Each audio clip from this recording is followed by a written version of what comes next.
In April of 1841, Silas Ruddle made an announcement that shocked even the cruelest plantation owners in South Carolina. He was placing his daughter, Catherine, a 28-year-old woman weighing over 260 pounds, under the complete authority of an enslaved man named Ezekiel Cross. Not as a nurse, not as a companion, but as her owner in every way that mattered, except on paper. The white society of Colleton County was scandalized, but they had no idea what Ruddle was truly doing, or what Ezekiel Cross would do to Catherine over the following months. By November, Catherine's body had changed in ways no one could explain. 13 men were dead, and Cypress Grove Plantation was nothing but ash. What really happened between that enslaved man and the plantation owner's daughter? What did he do to her that terrified everyone who witnessed it? Before we uncover the disturbing truth, subscribe, hit that bell, and comment your state below. Now, let me take you back to where it all began. Spring in Colleton County arrived with oppressive heat and humidity that made the air feel solid. The Coombe River moved slowly through the low country, its dark water reflecting Spanish moss that hung from live oak trees like funeral shrouds. Rice paddies stretched for miles, their flooded fields worked by hundreds of enslaved people who moved through water up to their knees from dawn until dusk. This was wealth built on suffering. Prosperity extracted from human misery. All of it justified by men who convinced themselves that cruelty was simply the natural order of things. Cypress Grove Plantation sat on 800 acres of moderately productive land. Its owner, Silas Ruddle, was not quite part of the county's elite, but desperately wanted to be. He owned 58 enslaved people, which made him wealthy by most standards, but barely qualified him as mid-tier in local society. The truly powerful families owned thousands of acres and hundreds of slaves. They summered in Charleston and sent their children to universities in the North. Their names carried weight that could open doors or destroy reputations with a single word. Silas had married Elizabeth Yancey in 1812, a union that brought moderate land holdings and a respected surname. Elizabeth had been a practical woman who kept meticulous records and seemed more interested in profit margins than social climbing.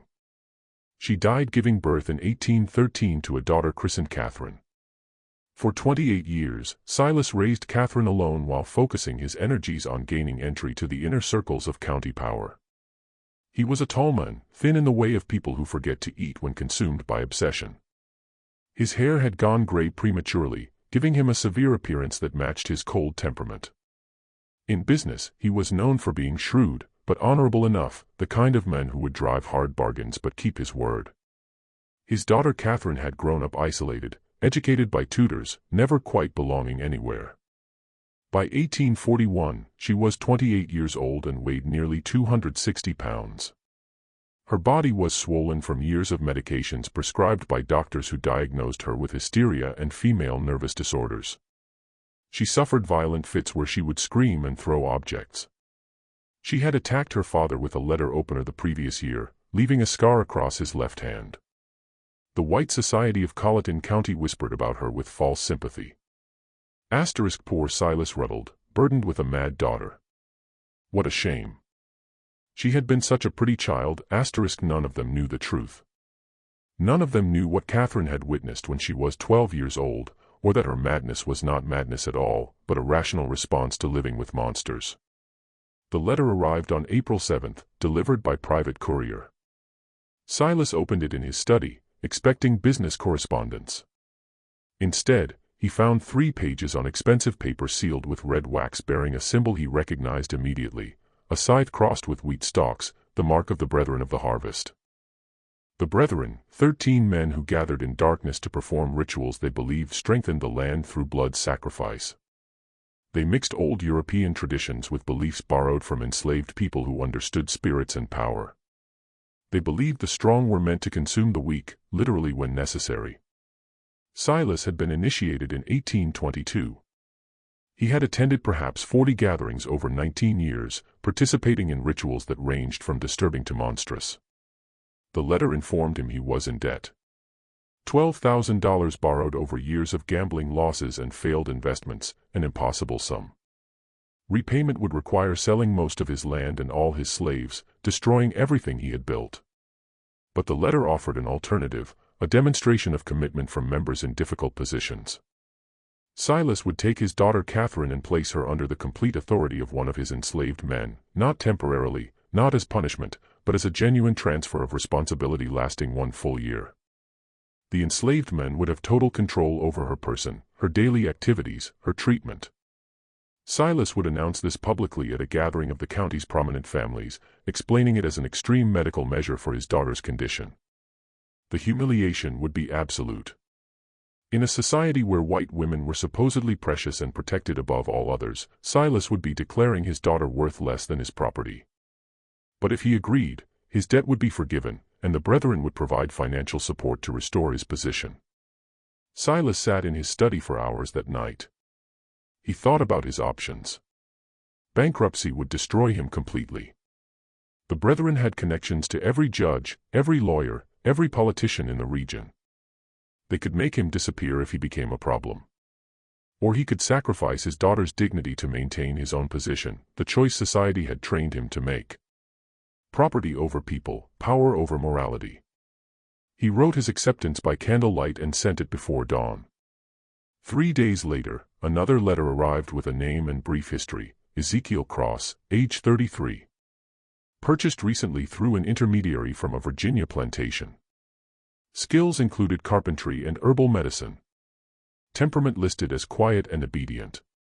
What the letter did not say was that Ezekiel Cross had been selected specifically for this purpose, that his placement at Cypress Grove was no accident, that he carried his own burning need for justice and the patience to wait for exactly the right moment.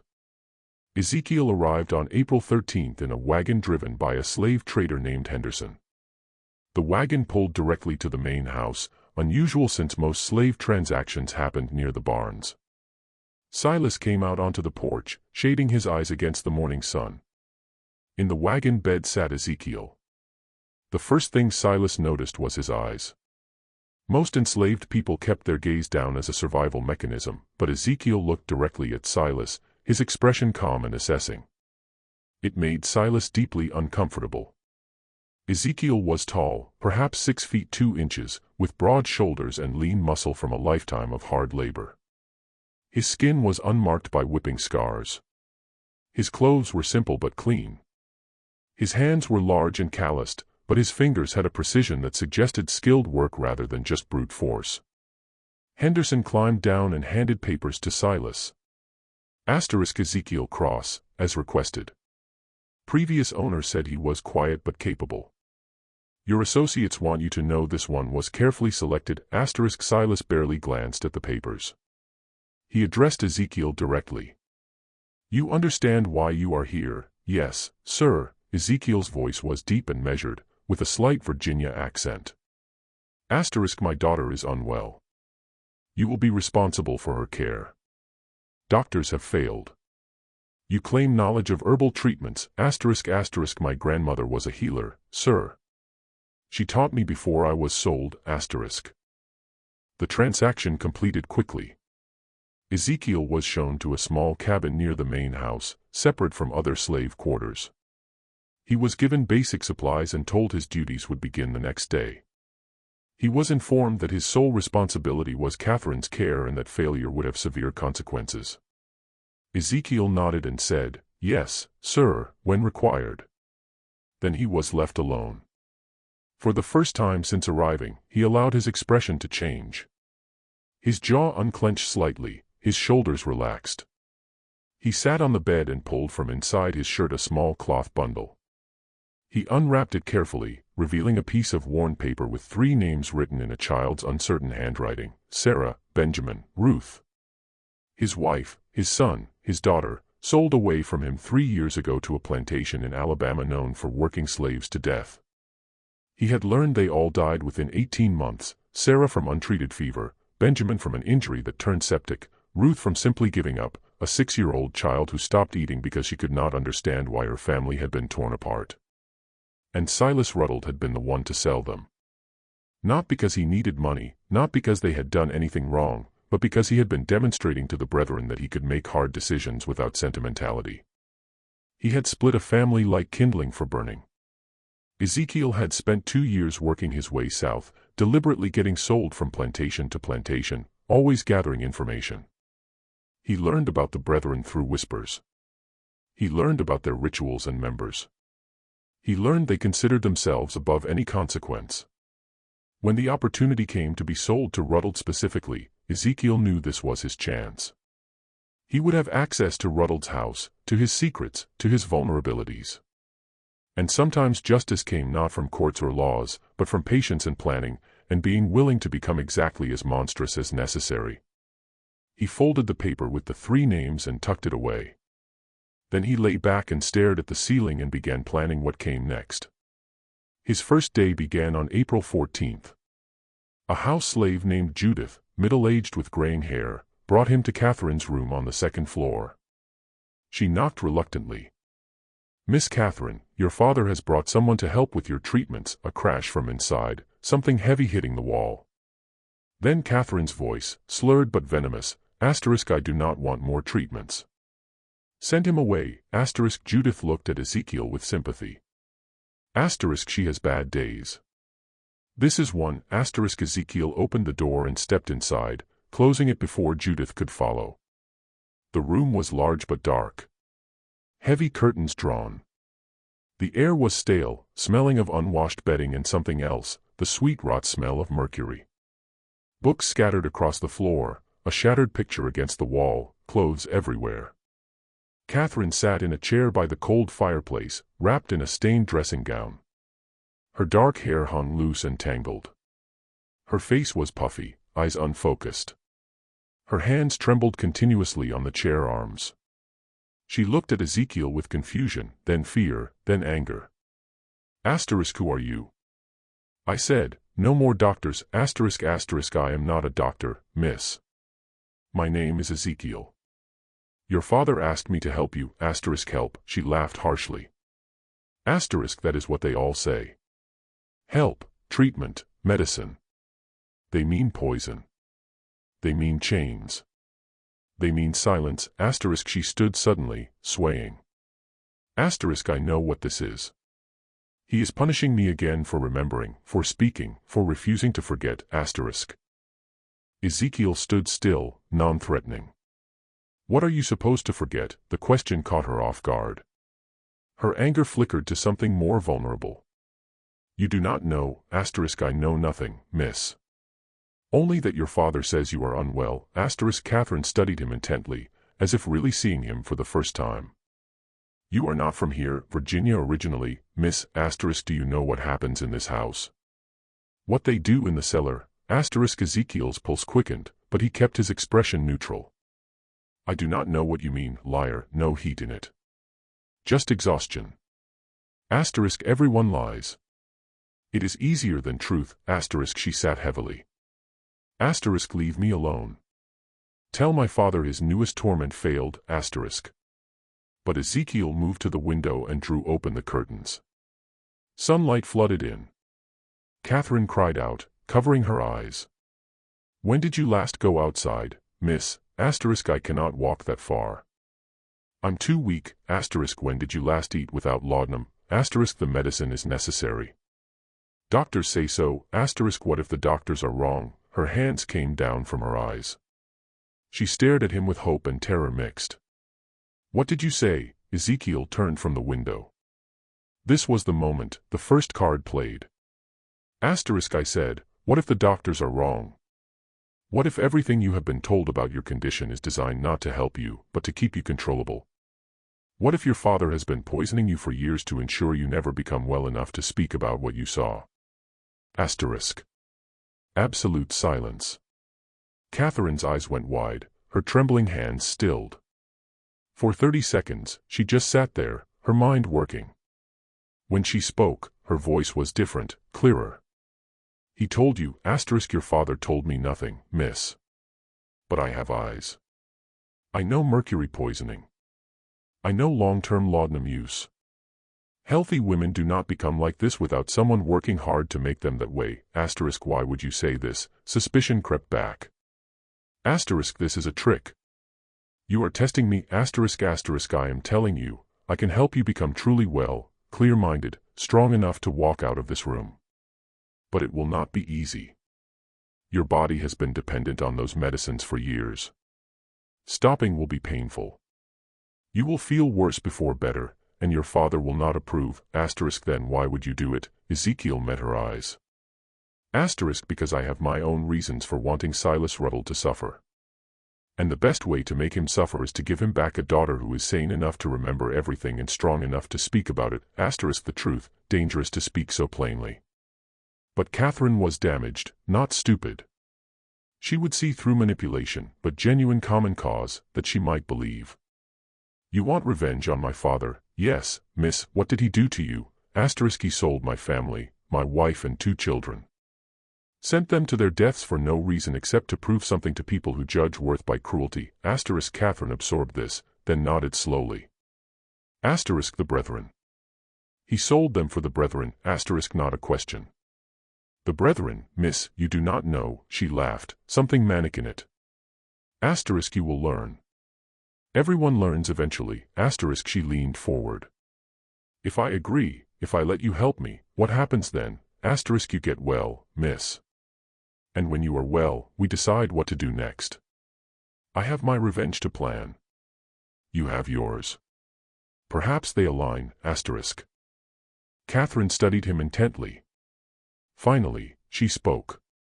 I want them all dead. My father, Judge Pelham, Reverend Crenshaw, all of them.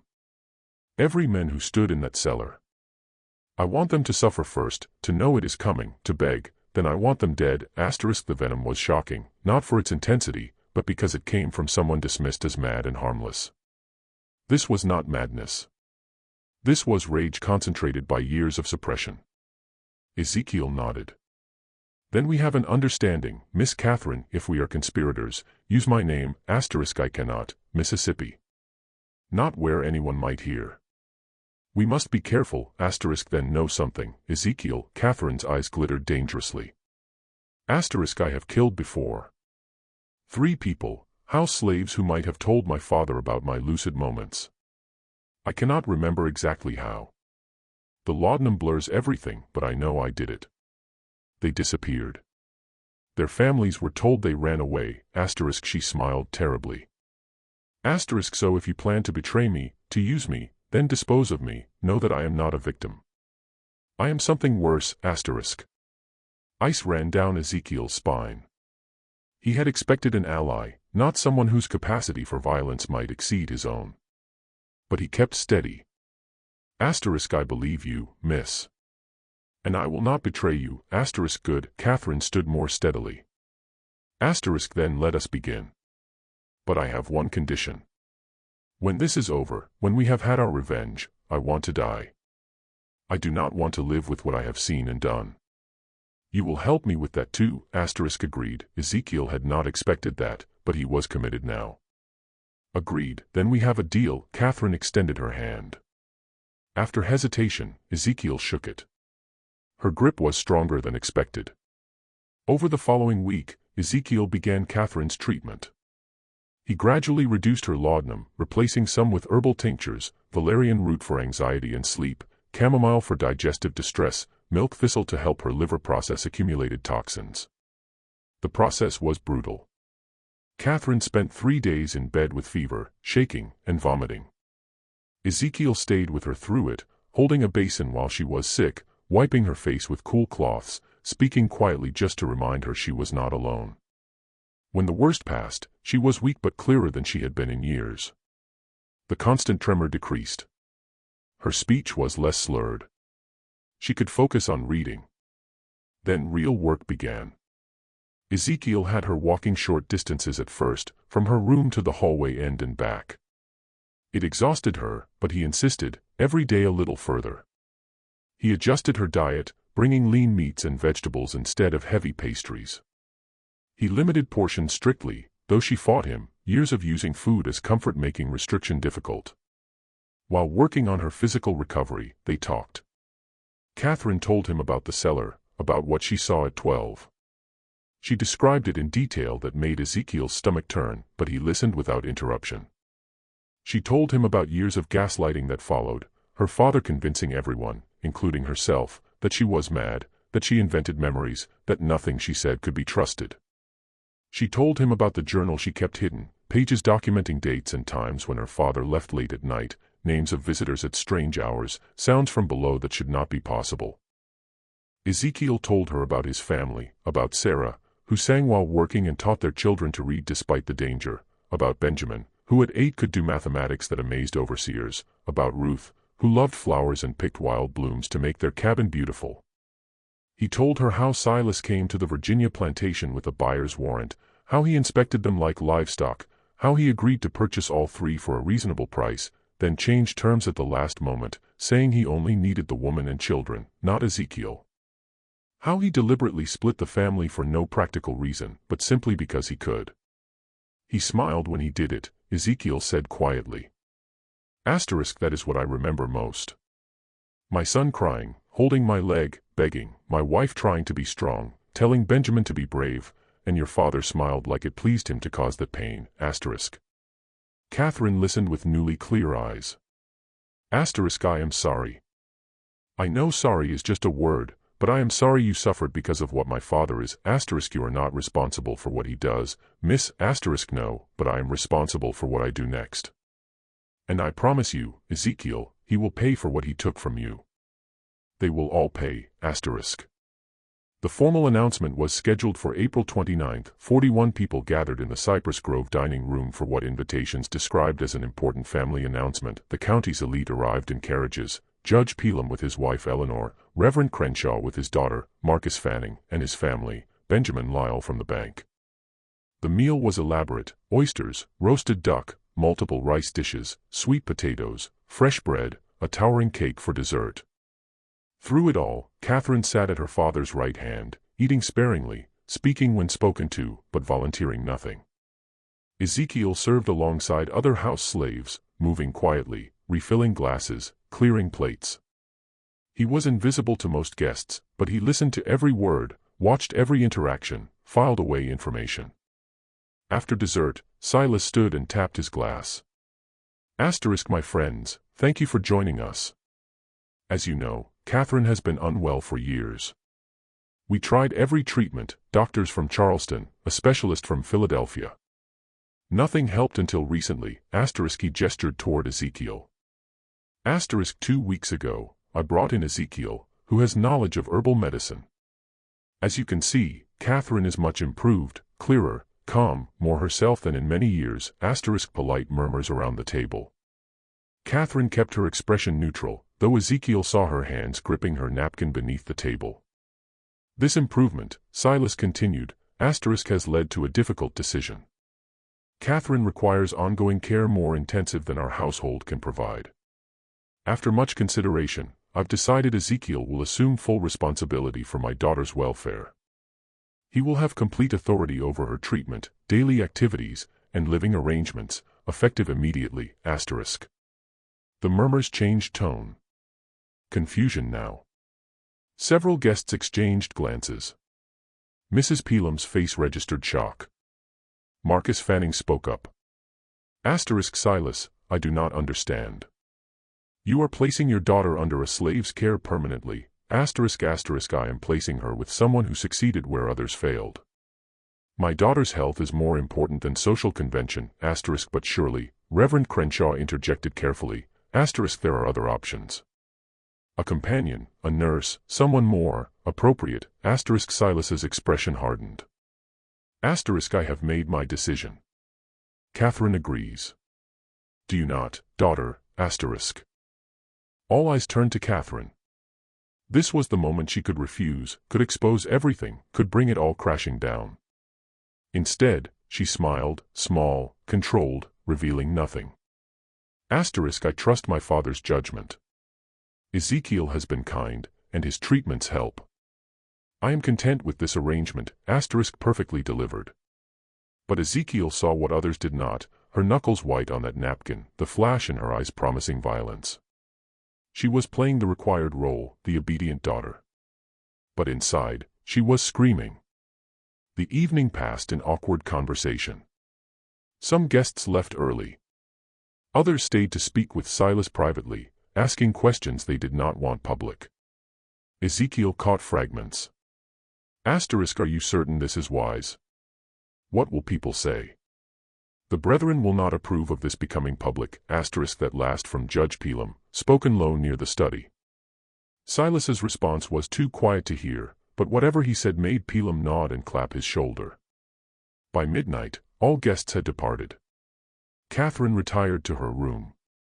Silas went to his study. Ezekiel helped with cleanup, then made his way upstairs. He knocked softly on Catherine's door. "Come in." She sat by the window, still in her dinner dress, looking out at the dark grounds. She did not turn. It is done, then. I am officially your responsibility. Property of property. How absurd. How are you feeling, miss? I want to burn this house down with everyone in it. But we must be patient. Is that not what you tell me? Yes, miss. I agreed because I want them to feel secure. I want them to think this is just my father's eccentricity. I want them to forget about me while we work. She turned to look at him. Did you see their faces? The disgust, the pity. They think I am pathetic. They have no idea what we are planning. And what exactly are we planning, miss? Catherine moved to her dresser and pulled out a wooden box. Inside were papers covered in her handwriting. I have been documenting everything I remember for years. Dates, names, ritual descriptions, coded so it looks like nonsense if found. But I can decode it. We have enough to destroy 20 men, and will anyone believe us, miss? A woman recently recovered from madness and an enslaved man, no. Which is why we need proof they cannot dismiss. Real, physical evidence, she pulled out one specific page. I know where they keep their records. The Brethren maintains a ledger of all activities, every ritual, every sacrifice, every member's participation. It ensures everyone is equally guilty. My father mentioned it years ago, before he realized I would remember. Where is this ledger? In the cellar. There is a hidden room beyond the main chamber. I never saw inside, but I heard them talk about it. That is where they keep everything they cannot afford to lose. Ezekiel felt excitement mixed with dread. Such a ledger would be devastating evidence, but getting it meant going into the heart of the Brethren's domain. We would need to access it when the house is quiet. My father travels to Charleston monthly for business. The next trip is May 14th. He will be gone 3 days. That gives us 2 weeks to prepare. We need the cellar layout, every room, every hiding place. I can help. I've been thinking about this for 16 years. I know exactly what needs to happen. They spent an hour going over details, speaking in whispers. Catherine sketched the cellar layout from memory. Ezekiel asked about guards, keys, slave schedules. When he left her room, it was nearly 2 o'clock in the morning. He made his way to his small room, mind racing. He was fully committed now to conspiracy with a woman who was brilliant and damaged and frightening. He pulled out the paper with his family's names and looked at it by candlelight. I am doing this for you, for Sarah, for Benjamin, for Ruth. For every person who suffered because men like Silas Ruddle believe power gives them the right to destroy lives. He blew out the candle and lay in darkness, listening to the house settle. Somewhere below, in a cellar he had never seen, were secrets that could tear apart South Carolina's most powerful families. In 2 weeks, he would go down there to find them. The 2 weeks passed with deceptive calm. Catherine continued improving. Her weight dropped. Her mind stayed sharp. She walked further each day. More importantly, she was translating sections of her coded journals for Ezekiel, filling in details about the Brethren that made his blood run cold. The Brethren was not unique to Colleton County. It was part of a larger network across the South, connected societies in Charleston, Savannah, New Orleans, Richmond. Different names, but always the same structure. Wealthy men who believed their power derived from ancient practices of dominance and sacrifice. Catherine explained one afternoon. They believe they continue traditions going back thousands of years, European mystery cults mixed with things learned from enslaved people. They twisted it into something monstrous. Justification for things that have no justification, asterisk, and the sacrifices, asterisk, not always human. Sometimes animals. But other times, they take people who will not be missed. Slaves with no family, poor whites who wander onto their properties. Once I heard my father mention a child, but I do not know if that was literal, asterisk, where do bodies go, asterisk, swamps. On every plantation, bodies go in and are never found.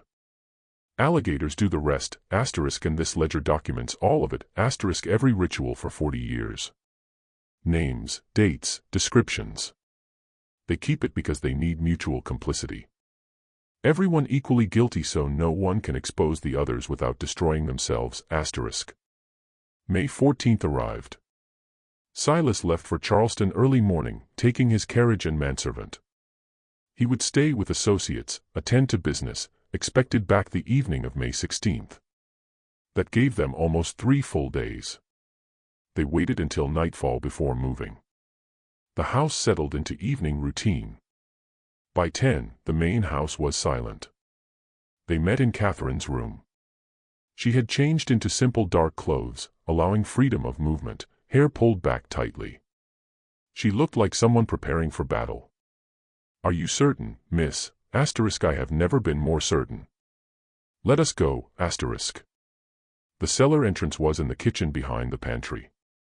The door looked like wall paneling, but pressed right, it clicked open, revealing narrow stairs descending into darkness. The smell hit immediately, damp earth and old smoke and something organic and rotten. Catherine noticed his reaction. Asterisk, "You get used to it." "I wish I could say you stop smelling it, but I would be lying." Asterisk. They descended carefully, Ezekiel carrying a shuttered lantern providing minimal light. The stairs were steep and worn, wood creaking. After 20 steps, they reached bottom. The cellar was larger than expected, easily 30 feet square with low ceilings supported by thick beams. Floor was packed earth, walls lined with stones weeping moisture. At center was what Catherine called the altar, though now it looked like just a heavy wooden table. But dark stains on its surface and grooves carved in edges told their own story. Around the room were candle holders, clay jars sealed with wax, wooden boxes, a rack holding black robes with crimson trim. Along one wall, shelves containing books and papers. Catherine moved with the certainty of someone following a memorized map. She led Ezekiel to the far wall where stones seemed solid, but she pressed one particular stone and something clicked. A section swung inward, revealing another chamber. This room was smaller, 10 feet square, and here the brethren kept its secrets. The ledger sat on a wooden stand in the center, massive, 2 feet tall and 18 inches wide, bound in dark leather with metal clasps. Next to it were smaller journals. Around the walls were shelves containing jars Ezekiel refused.